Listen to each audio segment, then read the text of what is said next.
தானே நேற்று அப்துல் கலாம் அந்த சட்டையை வாங்கிட்டு வந்தான், பச்சை கலர்.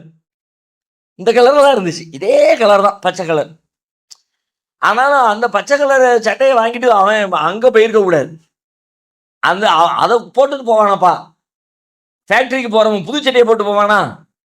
பூரா கிரீஸ் ஆகி எல்லாம் வீணா போச்சு. அதனால அந்த ஃபேக்டரி ஓனரு அவர் இப்படி பண்ணியிருக்க கூடாது. அவனை திடீர்னு வேலையை விட்டு தூக்கி அவன் என்ன செய்வான்? இதில் எங்கேருந்து வருதுங்கிறிய? இந்த பச்சை கலரில் ஆரம்பிச்சில்ல, போய் ஒரு இடத்துல நின்னீங்க, ஒரு பச்சை கலர் தோப்பை பார்த்தீங்க, ஒரு பச்சை கலர் வயலை பார்த்தீங்க.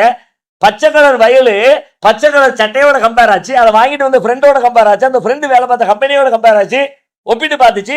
அந்த கம்பெனியுடைய ஓனர் அந்த அவர் செஞ்ச போய்கிட்டே இருக்கும். ஒன் பை ஒன்னா இதன் தொடர்ச்சி அதன் தொடர்ச்சி அது ஒரு வித்தியாசமான. அதை லகான் போட்டு நிப்பாட்டலை அப்படின்னு சொல்லி சொன்னா அது தாறுமாற ஓடிக்கிட்டே இருக்கும். அது ஒரு பெரும் கலை.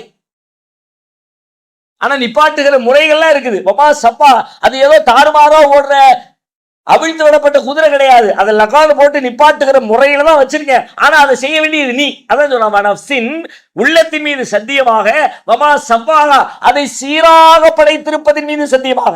அதுல ஒரு மெத்தட் இருக்கு, ஒரு முறை இருக்கு.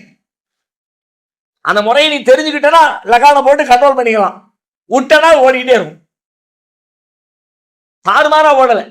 இப்போ நம்ம சொல்லுவோம்ல, அந்த கன்னியாகுமரியில் வந்து காந்தி மண்டபத்தில் அக்டோபர் 2ஆம் தேதி காந்தி நினைவு தினத்தை அன்னைக்கு கரெக்டா அந்த பில்டிங்ல நேராக அவருக்கு வைக்கப்பட்டிருக்க அந்த அஸ்தியில சூரிய வெளிச்சம் படும் அப்படின்னு ஒரு செய்தி நம்ம பரவாயில்ல பேசியிருக்கோம், கேள்விப்பட்டிருக்கோம் தானே? கரெக்டா அக்டோபர் 2 அன்னைக்கு மட்டும்தான் அந்த சூரிய வெளிச்சம் அந்த அஸ்தியில படுது.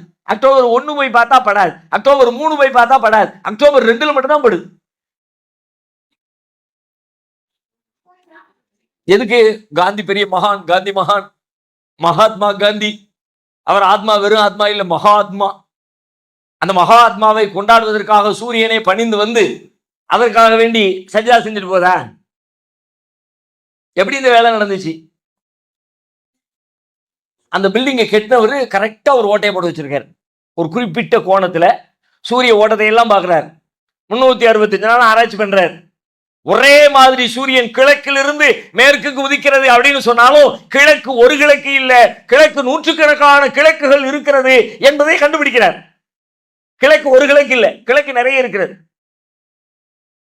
இப்ப சொன்னா நம்ம கிழக்கு அப்படிமா, நம்ம இது மேற்கு பக்கம்னா அது கிழக்கு பக்கம். ஆனா பார்த்தா சொன்னா ஒண்ணு, ஆனா அதுல நூற்றுக்கணக்கான ஆயிரக்கணக்கான கிழக்கு இருக்கிறது. சூரியன் ஒரே இடத்துல இருந்து உதிக்கிறது இல்லை, அங்க இருந்து உதிக்கும். அங்க அங்க அங்க அங்க எல்லாமே கிழக்கு தானே.